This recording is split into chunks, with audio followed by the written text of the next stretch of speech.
Estamos aí hoje, dia 24 de agosto, viemos aqui na Santana dar início às obras que vão beneficiar o nosso povoado Santana, tão povoado que a gente gosta tanto.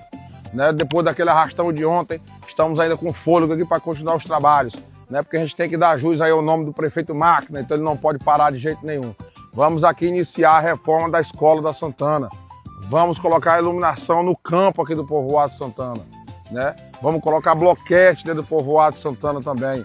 Vamos iniciar também a iluminação da Santana, aqui da parede do açude todinha, interligando o povoado, as casas do povoado, né, Marlon?